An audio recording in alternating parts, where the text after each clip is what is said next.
محمد هنيدي، فكره الفيلم نفسه ان واحد صعيدي يدخل الجامعه الامريكيه يعني الواحد على فكره انا خريجه الجامعه الامريكيه. فالموضوع يعني من اول ما ابتدينا نسمع عن الموضوع قلنا دول اكيد هيهزقوا او هيبقى في نوع من النقد السلبي للجامعه وللطلبه، عشان طول عمرنا عايشين في الموضوع ده، انه يعني بيبصوا على الناس بتوع امريكا دول. الفكره دي طلعت من مجموعه ولا من شخص؟ فكره ايه؟ فكره ان تزرعوا عميل صعيدي في الجامعه الامريكيه.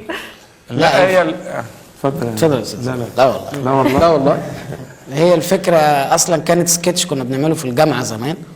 بس ما كانش حتى في دماغنا جامعه امريكيه، كان المفروض شاب صعيدي بيحب بنت متفرنجه قوي، فكان بيطلع منها ضحك، وكانت مدتها لا تزيد عن 10 دقائق يعني.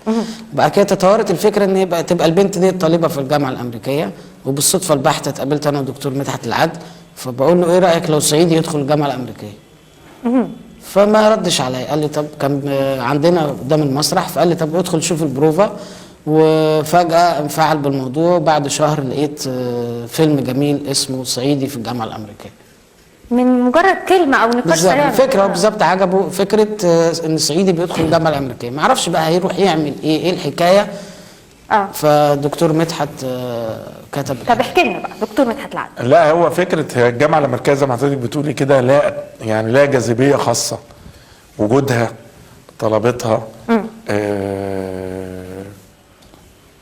امريكا نفسها لها طبع برضه، هيمنتها برضه في فهو لما هنيدي قال لي صعيدي في الجامعه الامريكيه، كل الحاجات دي طلعت فجاه. يعني لو التقابل بين واحد جاي من اقصى الصعيد عشان يخش الجامعه الامريكيه، التقابل ده نفسه اولا غير ان هو كوميدي، تقابل على مستوى الافكار ممكن يعمل دراما حلوة قوي، على مستوى الشكل يعمل دراما حلوة قوي، تقدر تطرح من خلاله أفكار سياسية واجتماعية وثقافية هايلة من خلال فيلم كوميدي. فالفكرة أول ما قالها لي خيالي اشتغل، وحسيت إن احنا ممكن نطلع منها حاجة كويسة، والحمد لله يعني طلعت حاجة معقولة. محمد هنيدي بعد تجربة إسماعيلية رايح جاي، دي أول فكرة تتعرض لك بطولة مطلقة كان صعيدي في الجامعة الأمريكية، ولا في حاجات تانية اتعرضت عليك؟ لا أول حاجة. وبرضه هقول لحضرتك معلش يا محمد، هي مش اتعرضت، هي يعني ايه، انت عارفه احنا مع بعض اتخلقت يلا نعمل فيلم سوا.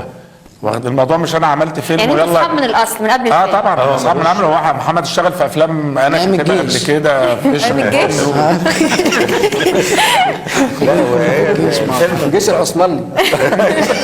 يعني المقصود ان حتى في فكره صعيدي في الجامعه الامريكيه لما جت تتعمل، احنا كنا يوميا شغالين في فيلم البطل.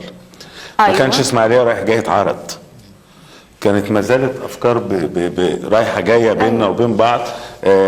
انا في البطل مسؤول عن انتاج عيله العدل على بعضها كده، فانا كنت مع هنيدي، وكان مدحت طبعا بيجي لنا، وهو اللي كاتب اساسا السيناريو برضه. فما حصل ده اتفقنا ان احنا نعمل الفيلم ده، ما كانش لسه اسماعيليه يعني بقى في طي النور. طيب